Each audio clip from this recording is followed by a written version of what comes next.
They thought I was asleep. That's the only reason I heard it. Through the thin sliver of space where my bedroom door hadn't quite closed, her voice drifted into the darkness like poison gas. Soft, controlled, terrifying in its casualness. Tomorrow morning we'll have her committed. It's already arranged. Victoria's whisper carried the same tone she used when discussing grocery lists or vacation plans. As if she were talking about discarding an old appliance, not imprisoning her husband's 78-year-old mother. I sat frozen on the edge of the bed, my hands pressed flat against my thighs to stop them from shaking. The room was dark except for the pale moonlight seeping through the curtains. My partially packed suitcase lay open on the chair, clothes I'd been folding after dinner, not because I'd planned to flee, but because some primal instinct had been screaming at me for weeks. Be ready. Be ready to run. The silence that followed Victoria's words was even more damning than the whisper itself. My son. My Thomas, the boy I'd raised alone after his father died, the child I'd worked 3 jobs to put through college, said nothing. No objection. No, that's too extreme. No, she's my mother, Victoria. We can't just. Nothing. Just the creak of floorboards as they walked toward their bedroom, discussing my imprisonment the way other couples might discuss remodeling the kitchen. I didn't cry. I'd forgotten how to cry somewhere between the hip surgery and the day Thomas convinced me to sell my cottage. The little blue house with the garden I'd tended for 30 years, the porch where I'd watched my son learn to ride a bicycle, the kitchen where I'd baked his birthday cakes and nursed him through chicken pox. You'll be better off with us, Mom, Thomas had said, his hand on my shoulder, his smile so sincere I'd believed him. No more worrying about maintenance or bills. We'll take care of everything. Everything turned out to include my bank accounts, my social security checks, my medical decisions, and apparently my freedom. I'd wired him the money from the house sale. Every penny I'd earned from 40 years of working as a nurse, 30 years of mortgage payments, a lifetime of careful saving. Nearly $200,000. I'll invest it for you, he'd promised. Make sure you're taken care of. I'd believed him because mothers are trained to believe their children, even when the evidence whispers otherwise. Even when your daughter-in-law starts organizing your medications and your mail stops arriving in your hands first. Even when family dinners become interrogations about your memory and your son starts using phrases like cognitive decline and for your own good. But tonight that whisper had torn away the last illusion. Tomorrow they would lock me away. Unless I disappeared first. My hands moved automatically, mechanically as I pulled the suitcase from under the bed and began packing in earnest. The wool cardigan Thomas always said made me look too elderly. In it went. My sensible shoes. Not the decorative slippers Victoria had bought me for safety, that made me shuffle like an invalid. My documents, passport, medical records, birth certificate, all stored in a manila folder I kept hidden inside my pillowcase. And the other envelope, the one I'd found last week. I'd been looking for batteries in the kitchen drawer.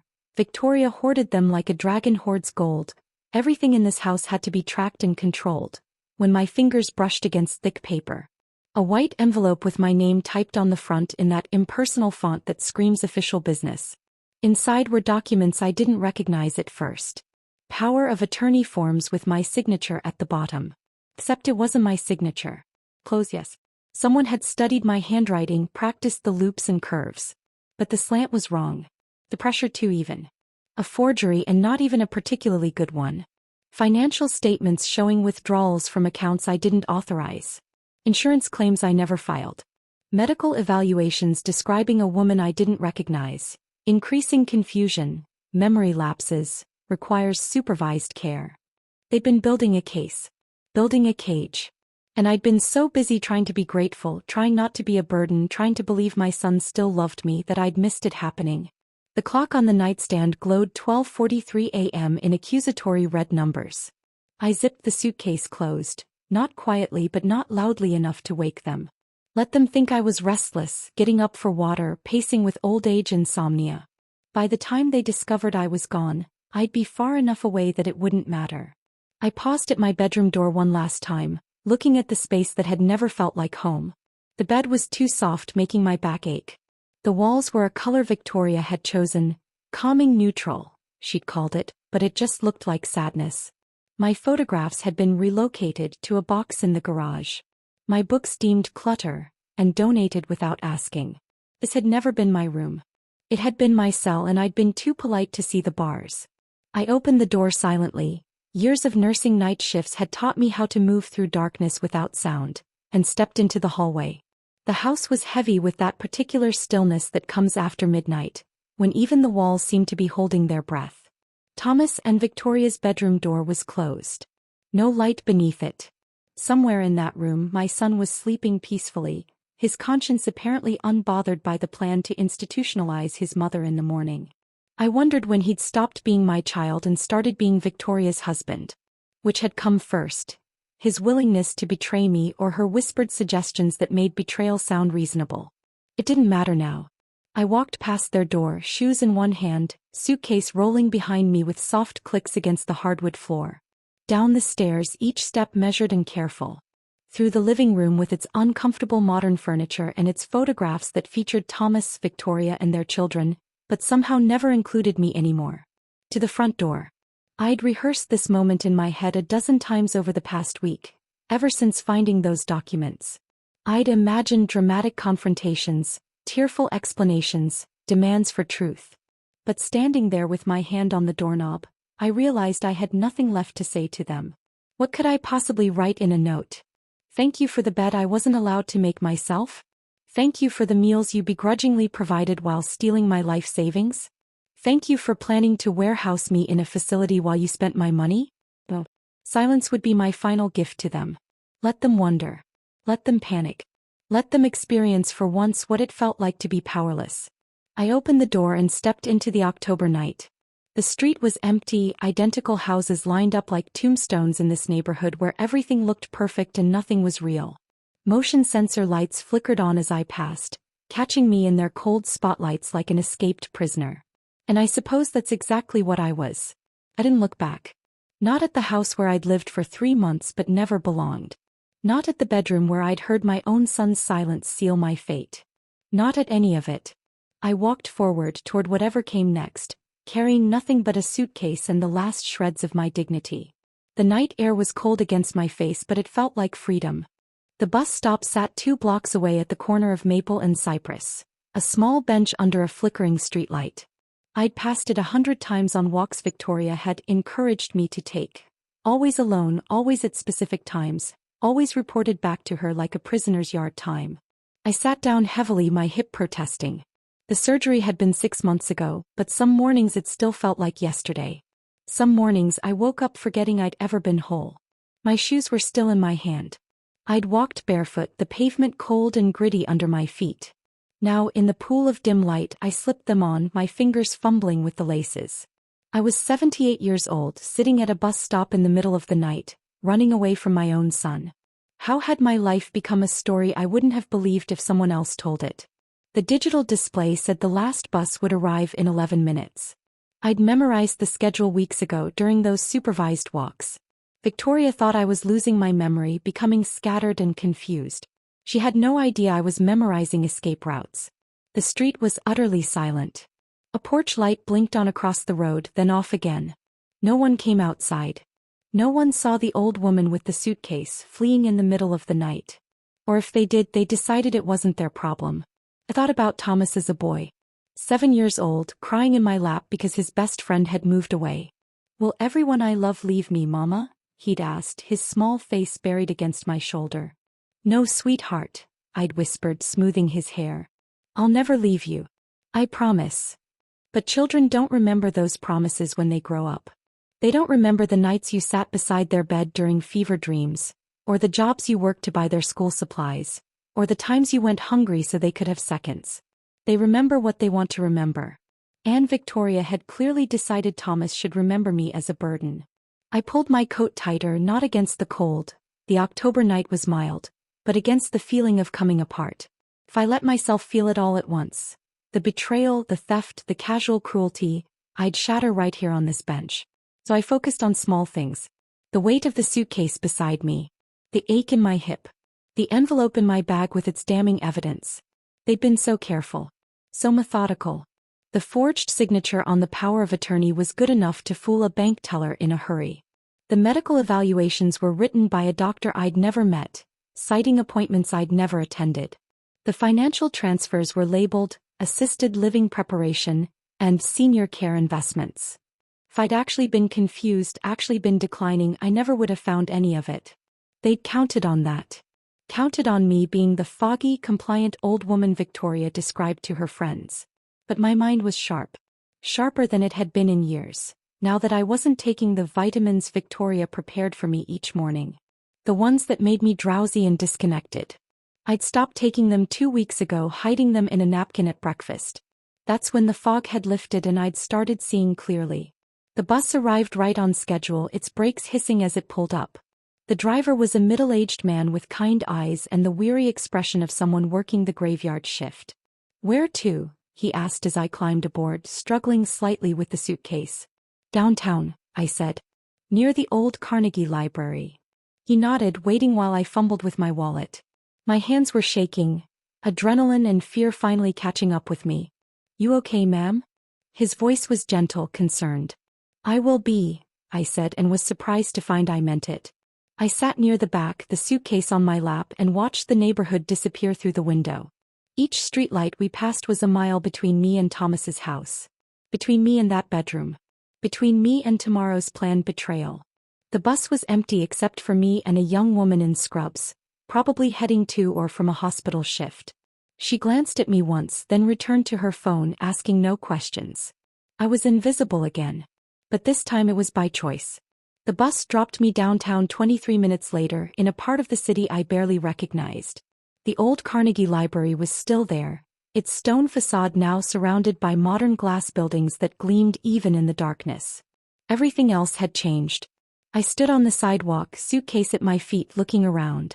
The hotel I remembered from decades ago, the one where I'd stayed the night before my nursing school graduation, was gone.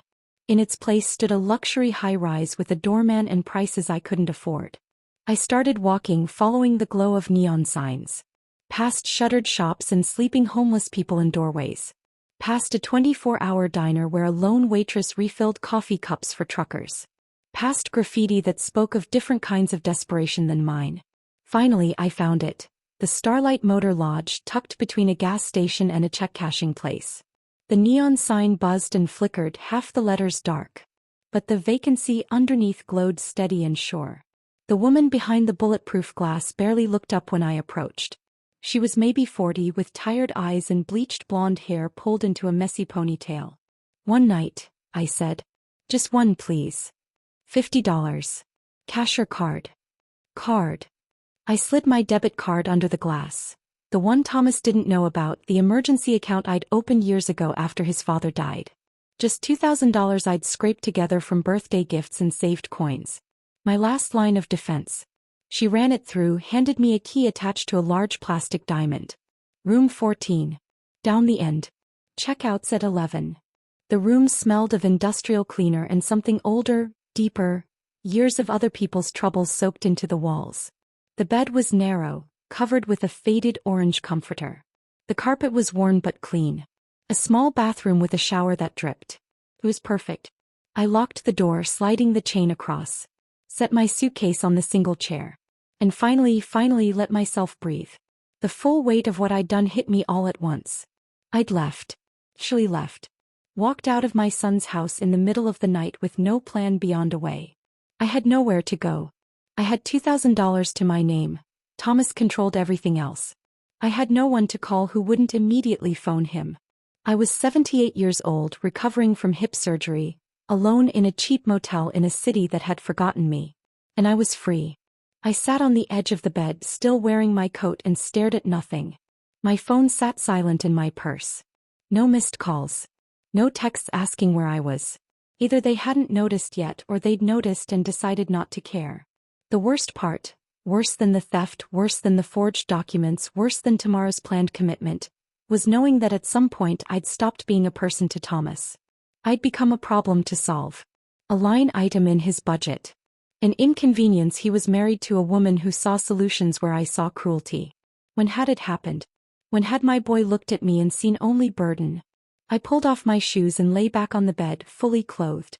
Sleep seemed impossible, but exhaustion has its own rules. My eyes closed. The ceiling became darkness. Tomorrow I'd figure out what came next. Tonight I'd already done enough just by choosing myself. I woke to sunlight stabbing through thin curtains and the sound of a vacuum cleaner in the hallway. For one disoriented moment I didn't know where I was. Then memory crashed back. Victoria's whisper, my midnight escape, this motel room that smelled of bleach and other people's desperation. My phone showed 7:42 a.m. Still no calls from Thomas. I sat up slowly, my hips stiff from sleeping on an unfamiliar mattress. My mouth tasted like fear and exhaustion. In the mirror above the dresser, a stranger stared back, gray hair wild from sleep, face creased with pillow marks, eyes that looked both terrified and determined. I splashed water on my face in the tiny bathroom sink, using the harsh motel soap that left my skin feeling tight. Changed into fresh clothes from my suitcase. Ran my fingers through my hair in lieu of the brush I'd forgotten to pack. Then I opened the envelope. I'd been too afraid to look at it properly last night, as if studying the evidence would somehow make it more real.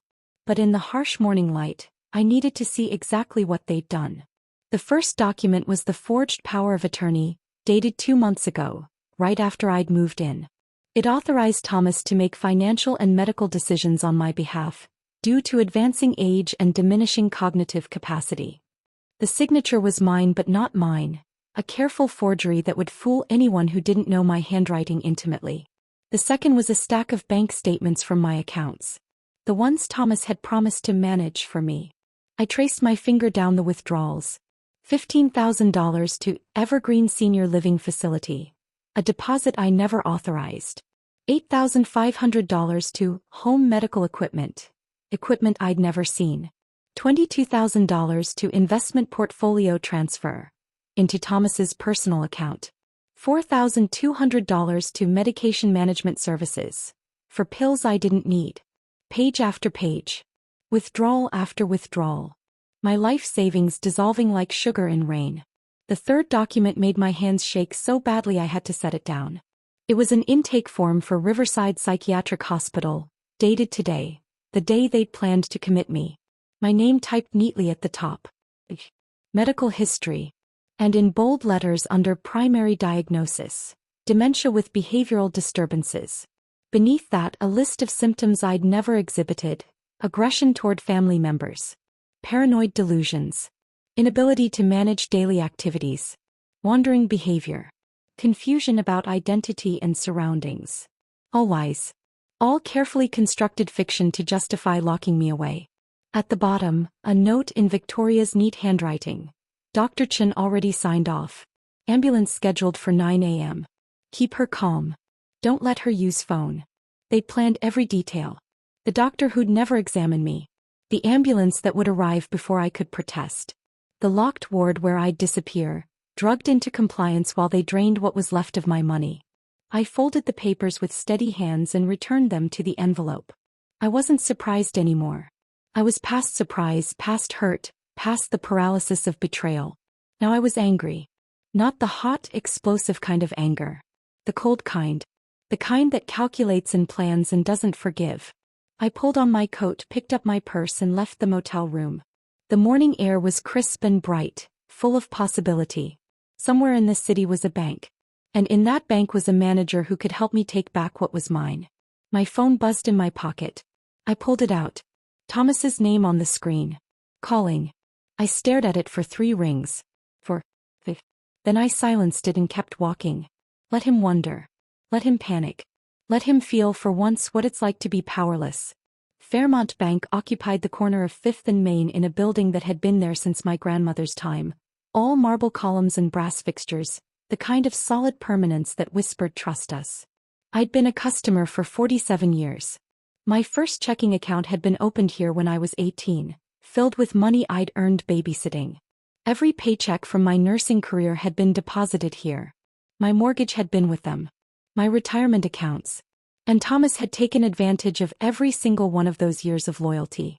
The lobby was cool and quiet, the kind of hush that only exists in banks and libraries. A young woman at the reception desk looked up as I approached. "I need to speak with a manager," I said, my voice steady. "About financial fraud and power of attorney abuse." Her professional smile faltered. Of course. Let me get someone for you right away." She disappeared through a door marked private, leaving me standing in the marble lobby with my purse clutched tight. Around me, other customers conducted their ordinary business, depositing checks, inquiring about mortgages, living lives where their own children hadn't stolen from them. 5 minutes later, a man in his mid-30s emerged, extending his hand. "Mrs. Thornton? I'm James Mitchell, branch manager. Please come with me." His office was small but well-appointed, with a window overlooking the street and diplomas on the wall. He gestured to a chair across from his desk. "Now," he said gently, "what can I help you with today?" I pulled out the envelope and placed it on his desk. "My son has been stealing from me. He forged a power of attorney and has been draining my accounts for months. I need it stopped immediately." James opened the envelope and began reading. His expression shifted from professional concern to genuine alarm as he turned page after page. "Mrs. Thornton," he said slowly, "did you sign this power of attorney?" "No." "Did you authorize these withdrawals?" "No." "Have you filed a police report?" "Not yet. I found these documents 2 weeks ago. Last night, I overheard my son and daughter-in-law planning to have me involuntarily committed to a psychiatric facility. I left before they could." My voice didn't shake. "I'd used up all my shaking last night. I need to freeze all accounts Thomas has access to. I need to revoke any power of attorney. And I need to move my money somewhere he can't touch it." James leaned back in his chair, processing. "This is serious. This is elder financial abuse, possibly fraud. I need to open an internal investigation immediately." "I don't want an investigation," I said. "Not yet. I just want my money protected. Can you do that?" He nodded slowly. "Yes. Absolutely. Let me pull up your accounts." For the next 2 hours we worked through everything. Every account Thomas had accessed. Every automatic transfer he'd set up. Every withdrawal he'd authorized using the forged power of attorney. The total was staggering. $187,000 stolen over 3 months. "Jesus," James muttered, staring at his screen. He was systematic about it. Small transfers to look like routine expenses. Larger ones disguised as medical costs. He knew exactly what he was doing. "He learned from the best," I said bitterly. "I taught him to be thorough." James looked up at me and I saw something shift in his expression, from professional sympathy to personal anger. My grandmother went through something similar. Her nephew. She didn't catch it until it was too late. Lost everything. He straightened. "We're going to fix this. I promise you." By noon, every account was frozen. Every automatic transfer canceled. Every connection between my name and Thomas's severed. My remaining funds, about $45,000, were moved to a new account in my name only, with password protection and 2-factor authentication. "He's going to notice immediately," James warned. "The moment he tries to access anything, he'll be locked out.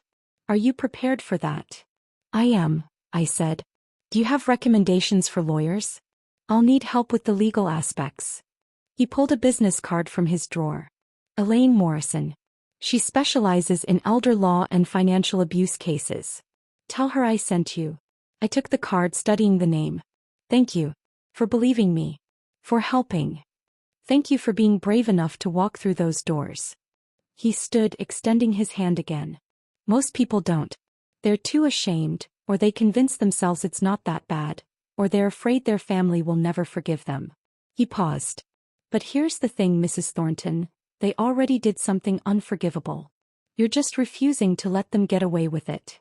Those words carried me out of the bank and down the street, my spine a little straighter, my step a little steadier. My phone had been buzzing all morning. I'd ignored it while dealing with the bank, but now, sitting on a bench in Memorial Park with a coffee from the corner cafe, I finally looked. 17 missed calls. 23 text messages.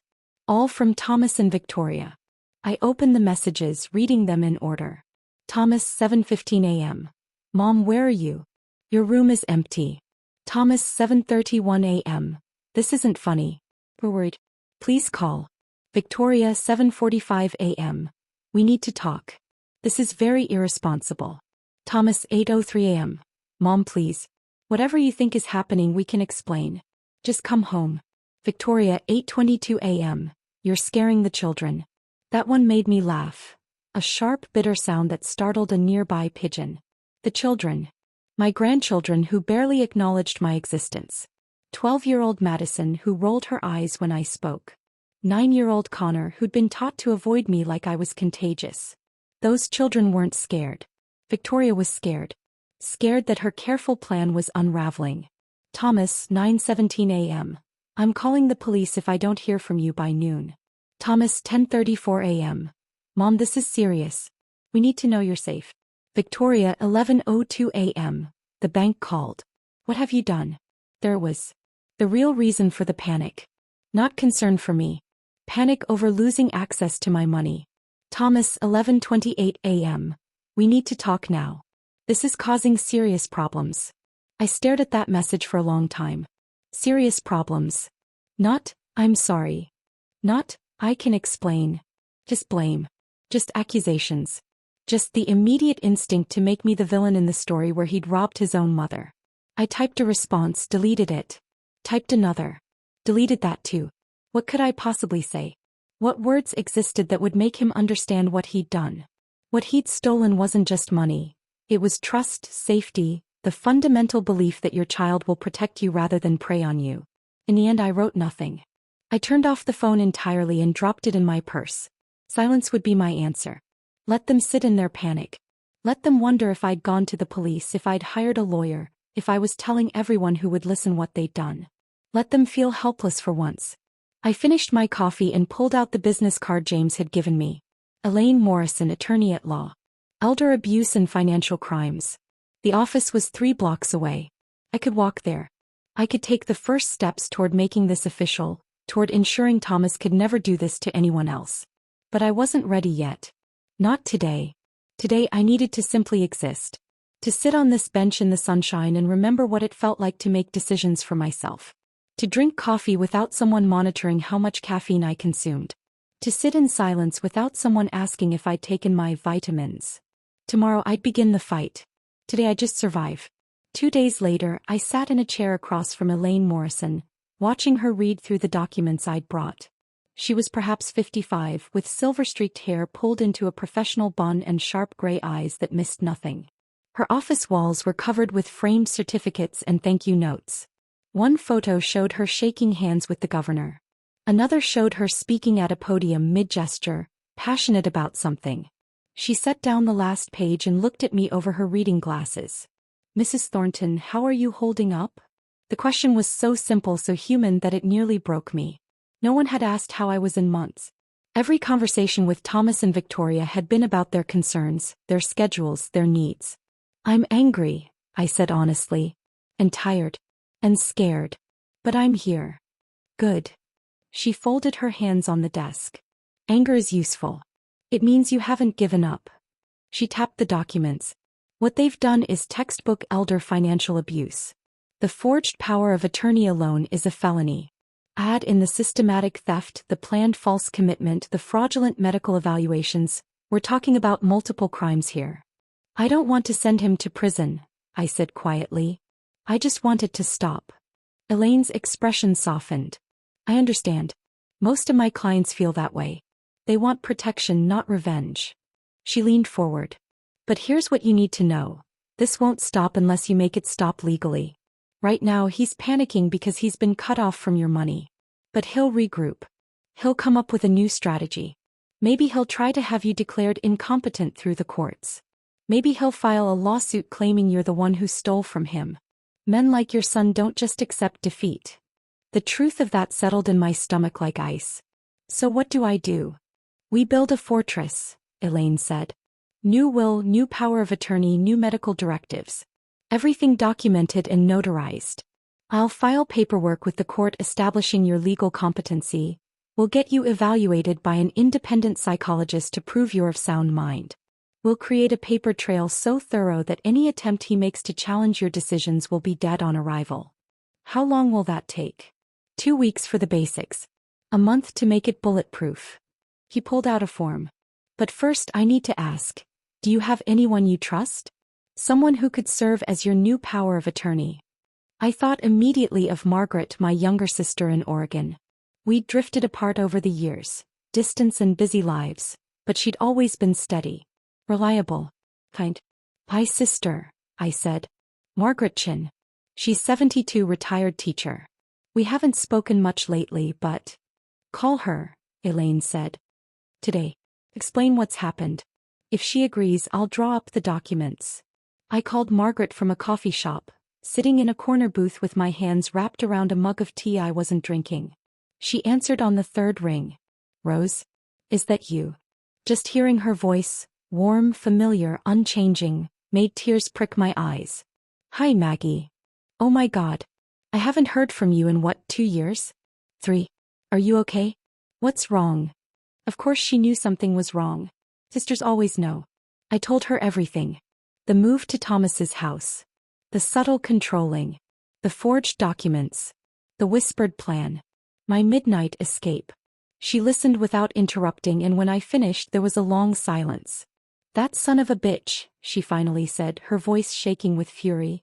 I always thought there was something off about him even when he was little. Too smooth. Too calculating. But you loved him so much I thought maybe I was wrong. You weren't wrong. Where are you now? Are you safe? I'm okay. I'm working with a lawyer. Maggie, I need to ask you something. Would you be willing to serve as my power of attorney? Just in case something happens to me so Thomas can never... Yes, she cut me off.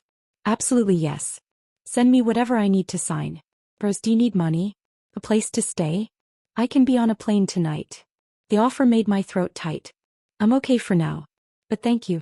Just, thank you for believing me. Of course I believe you. You're my sister. And Rose. I'm proud of you. For leaving. For fighting. For choosing yourself.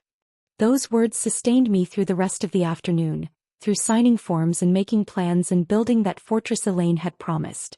It arrived a week later, a thick cream envelope with a law firm's return address. Sullivan and Reed, attorneys at law. I opened it in my new apartment, a small one-bedroom place I'd found through a senior housing agency. Nothing fancy, but it was mine. My name on the lease. My key in the lock. The letter was exactly what I expected. Dear Mrs. Thornton, we represent Mr. Thomas Thornton and Mrs. Victoria Thornton regarding your recent actions concerning shared financial accounts and family matters. Our clients are deeply concerned about your welfare and the circumstances surrounding your departure from their home. Your decision to freeze accounts and restrict access has caused significant financial hardship to the family and raises questions about your current mental state and capacity for decision-making. We strongly encourage you to enter into mediation with our clients to resolve these matters amicably. Should you refuse, we may have no choice but to pursue legal remedies, including a competency hearing to ensure your well-being and proper financial management. Please respond within 14 days. I read it twice, then called Elaine. They sent the scary lawyer letter, I said. Let me guess. They're concerned about your welfare and want mediation, but they're threatening a competency hearing? Word for word. Good. That means they're panicking. If they were confident, they'd have filed already. I heard papers rustling. Forward me the letter. I'll respond on your behalf. And Rose. Don't let this intimidate you. This is all theater. They're hoping you'll get scared and back down. I'm not backing down. I know you're not. That's why we're going to win. I was shelving books at the community library, a volunteer position I'd started to fill my days and feel useful, when I looked up and saw her standing at the end of the aisle. Madison. My granddaughter. 13 now, taller than I remembered, with Thomas's dark eyes and Victoria's sharp cheekbones. She was alone, backpack over one shoulder, looking uncertain and younger than her 13 years. Grandma Rose. I froze, book in hand. Madison. We stared at each other across the library aisle. Around us, the quiet hum of whispered conversations and turning pages continued, oblivious to the canyon between us. How did you find me? I asked, not unkindly. I saw your name on the volunteer schedule online. She shifted her weight from foot to foot. I've been checking every week since you left. Does your mother know you're here? No. She looked down. She thinks I'm at chess club. I set down the book and walked closer. Madison, what do you want? I wanted to see if you were okay. Her voice cracked slightly. They told us you were confused. That you'd wandered off in the middle of the night because you didn't know where you were. Dad said you might be dangerous to yourself. The lies stung even though I'd expected them. Of course they'd rewritten the narrative. Of course they'd made me the problem. Do I look confused to you? I asked gently. Madison studied me, really looked at me maybe for the first time in months. I saw her taking in my neat clothes, my clear eyes, the stack of properly shelved books beside me. No, she admitted. Look, better actually. Less tired. That's because I am better. And I'm not confused, Madison. I left because I heard your mother planning to have me committed to a psychiatric hospital. I left because your father stole nearly $200,000 from me. I left because staying meant losing everything, including myself. Madison's face went pale. That's not. Dad wouldn't. Your father forged legal documents with my signature. He drained my bank accounts. He was planning to lock me away in a facility while he spent my money. I kept my voice steady, factual. I have proof. Police reports. Lawyers. Evidence. But Mom said you were paranoid. She said you were making up stories about people stealing from you and trying to hurt you. She said it was a symptom of dementia. I know what she said. She needed everyone to believe I was losing my mind so no one would question what they were doing. I moved closer, lowering my voice. Madison, I need you to understand something.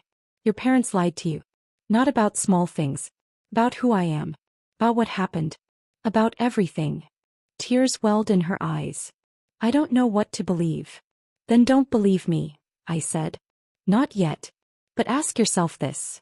If I was really confused and dangerous, why haven't your parents filed a missing persons report? Why haven't they told the police where I am? Why haven't they tried to have me hospitalized for my own safety? Madison blinked. I could see her sharp mind working through the logic.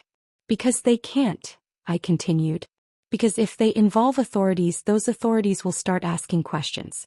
They'll want to see the power of attorney, the financial records, the medical evaluations, and all of it will fall apart because all of it was fake. I don't. Madison wrapped her arms around herself. This is too much. I know, sweetheart. I'm sorry. You shouldn't have to know any of this. You should get to be 13 without learning that adults you trust can be cruel. I reached out carefully and touched her shoulder. But you came here looking for truth. I'm giving it to you. What you do with it is your choice. We stood in silence for a moment. Then Madison whispered, Are you really okay? Where are you living? I have an apartment. Small but safe. I volunteer here 3 days a week. I have friends now. People who don't monitor my medications or tell me when I'm allowed to eat. I smiled slightly. I'm more than okay, Madison. For the first time in months, I'm free. Madison nodded slowly, wiping her eyes. I should go. If Mom finds out I came here. Be careful, I said. And Madison? Whatever your parents told you about me, whatever they're still telling you, you don't have to believe it. You're smart enough to see the truth when you're ready. She turned to leave, then stopped. Grandma, I'm sorry. For how we treated you. For not asking more questions. You were a child in their house. You survived the way you knew how. There's nothing to apologize for. She nodded once more and disappeared toward the exit, leaving me standing in the aisle with my heart hammering and tears I refused to let fall. The turning point came at the community center on Thursday evening. I'd started attending a weekly support group for older adults who'd experienced financial abuse. Not because I needed therapy, though maybe I did, but because I needed to hear other stories, to know I wasn't alone in this particular hell. The group met in a small room with bad fluorescent lighting and folding chairs arranged in a circle. There were usually 8 or 9 of us, women mostly, a few men. All of us carrying the weight of children or caregivers or supposed friends who'd stolen from us. That night a new woman joined. She was perhaps 70, thin and anxious, wearing clothes that hung too loose on her frame. She introduced herself as Patricia. "Hi, daughter," she began, then stopped. Started again. "My daughter has been taking my social security checks. She says she's saving them for me, but I never see the money. And now she's telling people I'm not mentally fit. She wants to move me to a home." The story was painfully familiar. Different details, same structure. The slow erosion of autonomy. The gaslighting. The theft disguised as care. I spoke without planning to. "How long has it been happening?" Patricia looked at me with exhausted eyes. 2 years. Maybe 3. I'm not sure when it started exactly. It was so gradual. That's how they do it, I said. Slowly enough that you doubt yourself. They isolate you first, from friends, from other family. They take over your mail, your accounts, your medications. They create this bubble where they control all the information and you start to think maybe you are confused. Maybe you are the problem. Patricia nodded, tears streaming down her face. That's exactly what she did. I thought I was losing my mind. You're not, I said firmly. You're being abused. And the first step to stopping it is seeing it clearly. After the meeting, Patricia approached me. How did you get away? I left in the middle of the night with a suitcase and $2,000. I froze my accounts the next morning. I hired a lawyer. I stopped answering their calls. I met her eyes. And I accepted that the daughter I thought I had doesn't exist. The person doing this to you isn't your child anymore.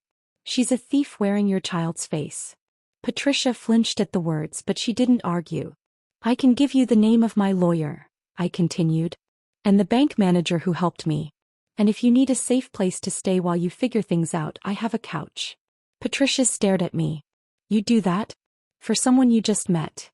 Someone did it for me, I said, thinking of Margaret, of Elaine, of James at the bank. We survive this by helping each other. By refusing to be ashamed. By telling the truth even when it's ugly. She took my phone number with shaking hands. I watched her leave, wondering if she'd actually call, if she'd find the courage to walk away from the person destroying her. I hope so. But I knew from experience that some people never do. They die first, still making excuses for the children who stole their last years. 6 months after I'd fled Thomas's house, I stood in a courtroom for the final hearing. Elaine had warned me it might go to trial, but Thomas's lawyers had pushed for settlement instead. They knew what I knew. If this went before a jury, if 12 strangers heard the full story of forged documents and planned institutionalization and stolen money, Thomas would lose spectacularly. So we'd negotiated. The courtroom was smaller than I'd expected, wood-paneled and formal but not intimidating. Judge Catherine Reynolds presided, a woman in her 60s with sharp eyes and no patience for nonsense. Thomas sat at the defendant's table with Victoria beside him and 2 lawyers in expensive suits. He wouldn't look at me. Victoria stared straight ahead, her face a mask of controlled fury. My side of the room felt fuller. Elaine sat beside me, professional and calm. Behind us, Margaret had flown in from Oregon. James from the bank had come as a witness. And in the back row, to my surprise, sat Madison alone, watching with solemn eyes. Judge Reynolds reviewed the settlement agreement aloud. Mr. Thornton, you agree to return the sum of $187,000 to Mrs. Rose Thornton within 30 days. You agree to permanent revocation of any power of attorney. You agree to a no-contact order that prohibits you from approaching Mrs. Thornton or attempting to access her financial accounts. You also agree not to contest her will or any future estate planning. Is this correct? Yes, Your Honor, Thomas's lawyer said. Thomas himself said nothing. Mrs. Thornton, the judge turned to me. In exchange, you agree not to pursue criminal charges at this time. You retain the right to do so if Mr. Thornton violates this agreement.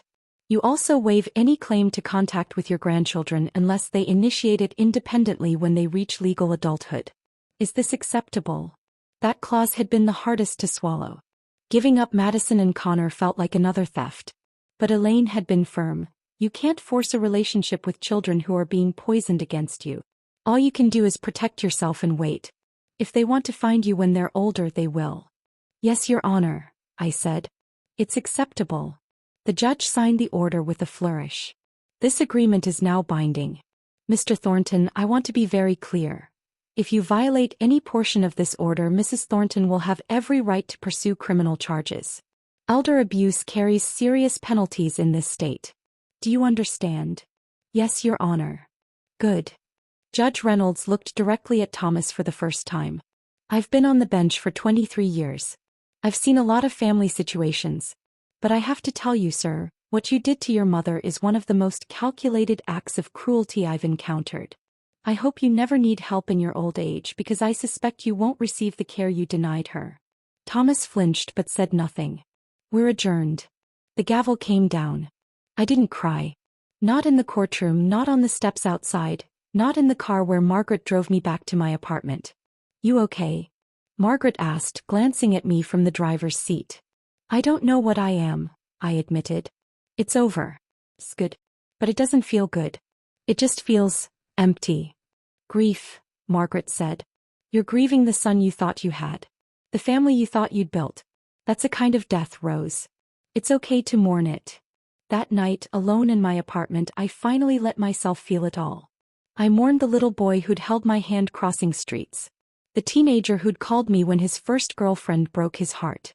The young man who'd cried at his father's funeral and promised me, "I'll always take care of you, Mom." Always.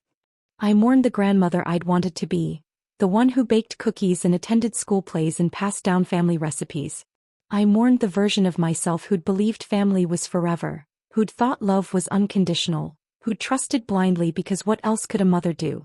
And then, when the mourning was done, I started building something new. The community center was packed for the monthly elder advocacy meeting.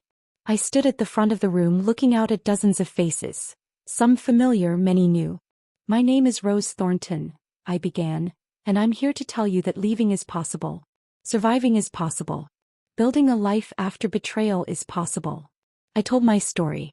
Not all of it, not the most painful parts. But enough. Enough that the woman in the third row started crying. Enough that the man in the back nodded with recognition. The hardest part, I continued, isn't the practical stuff, finding lawyers, freezing accounts, securing housing. The hardest part is accepting that the person you loved doesn't exist anymore. Maybe they never did. Maybe you were loving a version of them you'd created in your mind. But the person stealing from you, lying about you, trying to control you, that's who they really are. And you can't fix them. You can only save yourself. After the talk, people approached with questions, stories, phone numbers scribbled on scraps of paper. Patricia was there. She'd left her daughter's house 4 months ago and was rebuilding. She hugged me tight and whispered, "Thank you." Madison was there too, sitting in the back. She was 14 now, taller, with her hair cut short in a style Victoria would have hated. She waited until everyone else had left, then approached slowly. "Hi, Grandma." "Hi, sweetheart. I'm living with Dad and Victoria still. But I'm leaving for college in 4 years. And when I do..." She paused, choosing words carefully. "When I do, I'd like to have you in my life again. If you want that." My throat tightened. "I want that very much. I'm sorry it's taking so long. I'm sorry I can't leave now." "You have nothing to apologize for. You're protecting yourself. That's what I'd want you to do." I reached out and squeezed her hand. "I'll be here when you're ready. However long that takes." She nodded, tears in her eyes. "I love you, Grandma. I know I didn't say it before. But I do. I love you too." She left and I stood alone in the empty community center, feeling something I hadn't felt in a long time. Hope. Dear Thomas, I started writing this letter 100 times over the past year. Each time I wanted to say something different. Sometimes I wanted to rage at you. Sometimes I wanted to explain, to justify, to make you understand the pain you caused. But here's what I've finally accepted. You already know. You knew when you forged my signature. You knew when you drained my accounts. You knew when you planned to have me committed. You knew exactly what you were doing. What you didn't know, what you couldn't have known, was that I was stronger than you thought. That I would choose myself over the role you assigned me. That I would walk away rather than disappear into your convenient narrative. I want to tell you that I forgive you, but I don't. Forgiveness feels like erasing what happened, and I won't do that. What you did deserves to be remembered, to be named, to be called exactly what it was. Abuse. But I also won't spend the rest of my life hating you. Hate requires too much energy, and I have better things to do with my remaining years. I'm rebuilding. I have friends now, real ones who don't monitor my medication or control my money. I volunteer at the library and the community center. I help other people escape the situations you tried to trap me in. I'm learning to paint. I'm taking a writing class. I'm living. You taught me something valuable, though I doubt it was intentional. I learned that family isn't blood. It's not obligation or guilt or shared DNA. It's the people who show up, who believe you, who stand beside you when you're at your weakest. By that definition, you stopped being my family long before I left your house. I hope someday you'll understand what you lost. Not my money, you never deserved that. But the chance to be someone worth knowing. The opportunity to be the person I raised you to be. I hope you become that person eventually. For your children's sake, if not your own. But I won't wait around to see if it happens. Goodbye, Thomas. Mom. I folded the letter and placed it in the drawer where I kept things I needed to write but never needed to send. Then I made tea, opened my new book, and sat by the window where autumn sunlight pooled golden and warm. Outside the world continued. Inside I was finally at peace. Epilogue. The garden. 3 years after leaving Thomas's house, I stood in the garden behind my apartment building, hands dirty with soil, surrounded by the vegetables I'd planted in spring. The building's landlord had been skeptical when I'd asked to start a community garden in the empty lot. "You sure you can handle that, Mrs. Thornton? It's a lot of work." But I'd been insistent and eventually he'd agreed. Now, 3 seasons later, tomatoes hung heavy on vines. Zucchini sprawled across raised beds. Herbs perfumed the air, basil, rosemary, thyme. Other residents had joined me. Patricia, who'd finally left her daughter and now lived 2 floors down. James from the bank, who'd become a friend and now spent Saturdays helping with the heavier work. Margaret visited every few months and we'd spend hours out here talking and weeding and remembering. Today someone new was coming. Madison rounded the corner at precisely 2 p.m., carrying a backpack and wearing a college sweatshirt. Stanford, the school she'd chosen specifically because it was 3,000 miles from her parents. She was 18 now, legal free, and she called me last week with trembling voice. "Grandma? I'm ready. Can I visit?" She stopped at the garden gate, taking in the raised beds and trellises and the small bench I'd painted robin's egg blue. "You built all this?" "With help," I said, setting down my trowel. "Turns out gardens grow better when you plant them yourself instead of letting someone else tell you where the seeds go." Madison smiled. A real smile, the first I'd seen from her in years. "That's very profound, Grandma. I've had time to get philosophical." I stood, brushing dirt from my knees. "Come here." She crossed the garden and wrapped her arms around me, and we stood there for a long moment, holding on. "I'm sorry it took so long," she whispered. "You came when you were ready. That's what matters." I pulled back to look at her. "How are you?" "Really? Better. Therapy helps. Being away helps." She paused. "Dad called last week. Wanted to have lunch during my winter break. I said no." "How did that feel?" "Terrifying. But also, right." She looked around the garden. "Tell me about all of this. About what you've been doing. I want to know everything." So I told her. About the advocacy work, about the women I'd helped escape, about the painting class and the writing group and the quiet, ordinary joy of living a life that belonged only to me.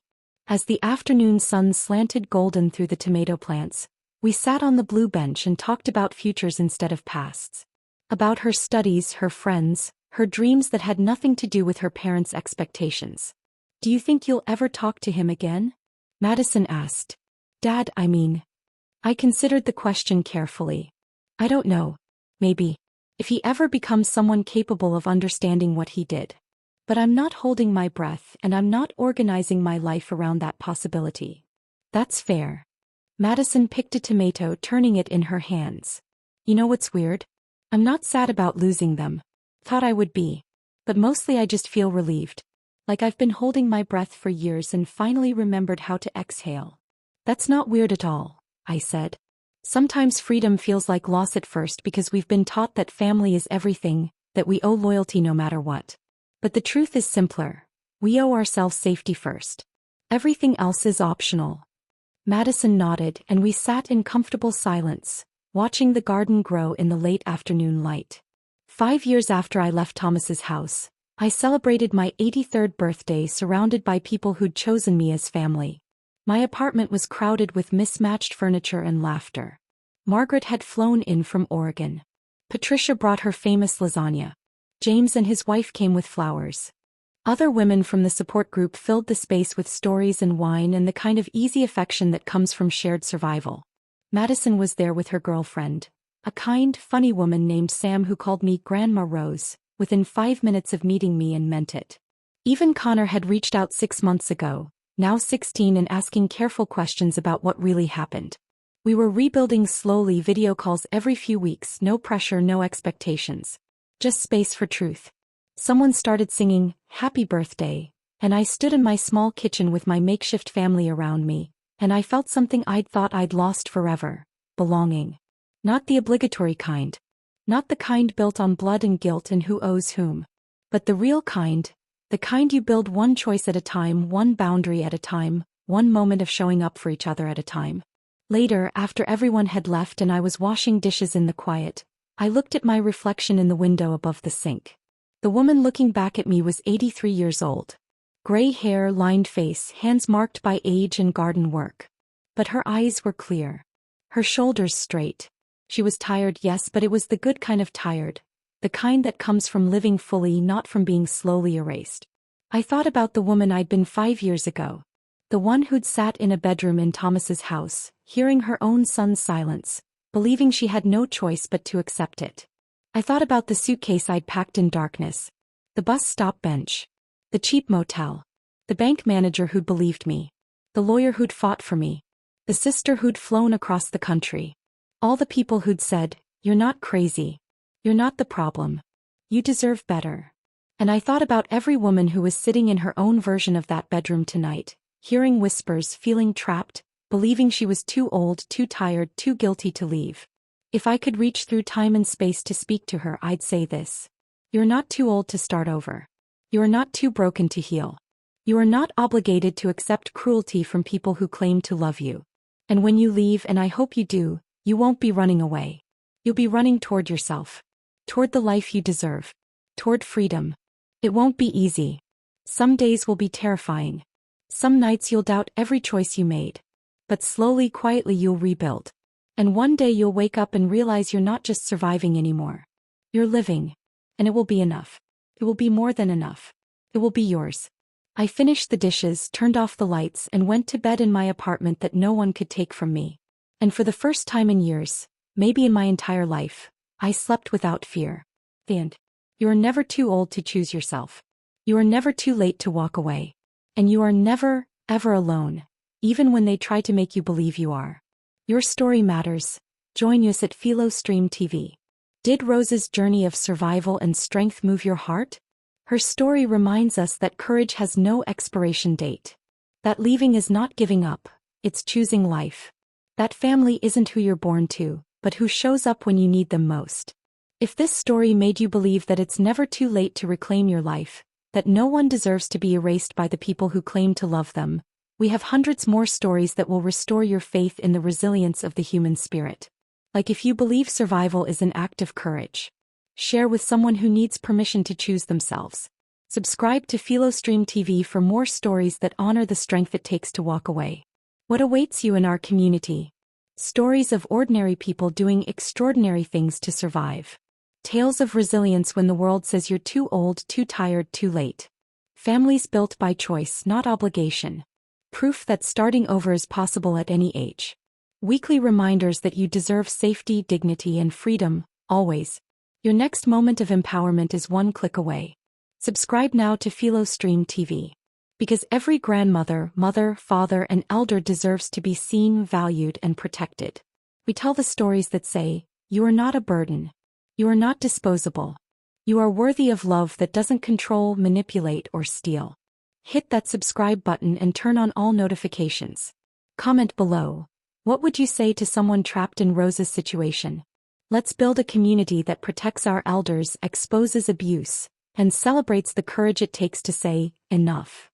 If you or someone you love is experiencing elder abuse, National Elder Abuse Hotline, 1-800-677-1116. You are not alone. Help is available. Leaving is possible.